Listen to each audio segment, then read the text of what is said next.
heck is happening in the real estate market? What's going to happen with interest rates? What's going on with inflation? What about the government reaction? Those are great questions, and we're going to explain all that in today's video.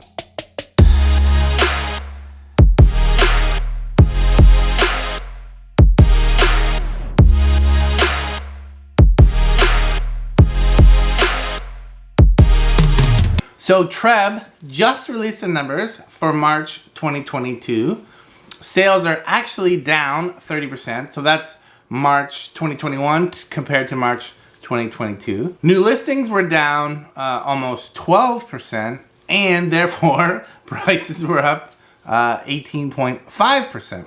And months of inventory is still at an all-time low of about just under a month. But the numbers are kind of deceiving. And what's happening on the ground is there is a bit of a slowdown. Now it depends on the type of property and how it's being marketed. And in January, what I noticed was usually there's say 10 to 20 properties in my area that, aren't marketed well or priced wrong, and they tend to sit there in the market. And in January, they all got snapped up, and now they're sitting again. Just this week, I did offers on 4 places.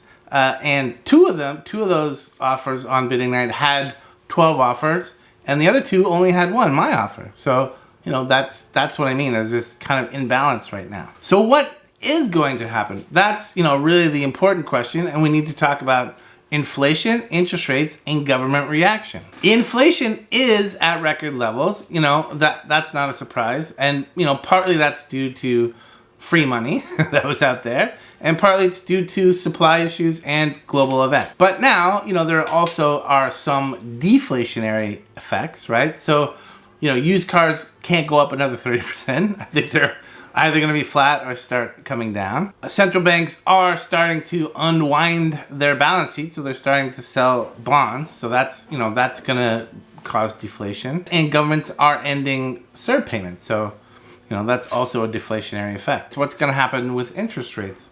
And, just so you know, there are really, for mortgages, there's 2 types of interest rates. There's fixed rates, which are really driven by the bond market, and variable rates, which are driven by the overnight Bank of Canada rate. So bond rates, they're really a reflection of inflation expectations, right? So it's how the bond market and the credit market see inflation. And right now, they see it going up. So what you're seeing is fixed mortgage rates are on the rise, right? I think they're over 4% for the first time, this past week. Now the forecast, for long-term rates is that it's eventually going to settle out, in about the 2.5% range.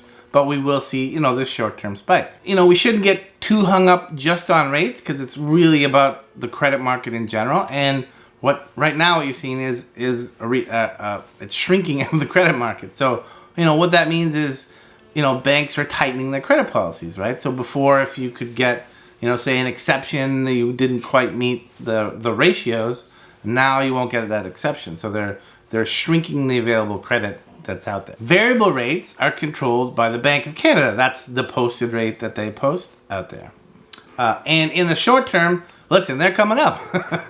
They kind of have to, right? There's a whole bunch of market expectations and government expectations that they're going to raise rates. And, we think they're probably going to raise it 1 to 3 times before they have to back off again, right? So they're going to raise it so they can lower it. Why will they have to lower rates again? Governments, businesses, individuals, we are at record levels of debt.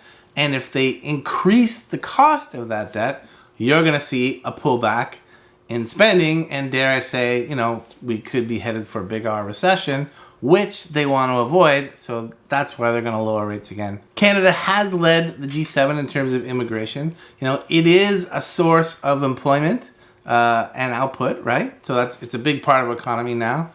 And nationally, we have a vacancy rate of 3.1%. It's much lower in the GTA. And we're going to see immigration of about 400,000 people, right? Half of those are going to come to the GTA. So, nationally and in Toronto, we're going to have supply issues. And we're about to see lots of government policy rolled out around housing supply. And, talk is cheap, really. We need to see actual solutions. And I think, we're just going to see election platforms, election promises. You know, so more importantly, what's going to happen with GTA real estate?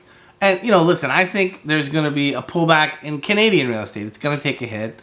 It has to, right? You know, my parents live in small town Nova Scotia, no immigration, no employment growth, no population growth, no wage growth, and they've seen prices up 40%.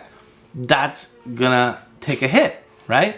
You know, probably to pre-2020 levels, maybe lower, you know, I don't really know. But I know the trick for, you know, for that is, you know, if you've moved out of the city, if you've moved to a small town and prices are down there and prices continue to be strong in the GTA, it's going to be hard to sell and move back, especially when businesses are reopening and people are having to move back just for work. And the GTA is going to continue to be supply constrained. You know, we're building houses at about, you know, 1.8% according to Stats Canada, and we're about to take in 200,000 people, which is a population increase, you know, of between 3.5 and 4%.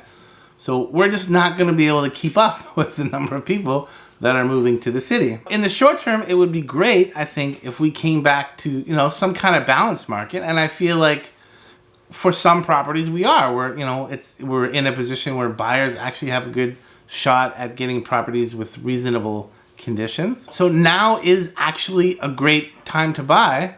And oftentimes, because people are not buying, you know, people get afraid, and now's the time when they stop buying, when really, you know, what we're saying is, if you need to buy real estate, if you don't have real estate in the GTA, now is a great time to get out there, start looking, and buy a house while costs are still reasonable. I hope you found that hugely helpful. If you have any questions, if you want to talk about real estate, or you want to look at buying real estate, shoot us an email, info@thinkto.ca. Please like this video and leave a comment below so we'll know to make more of this great content. Talk soon.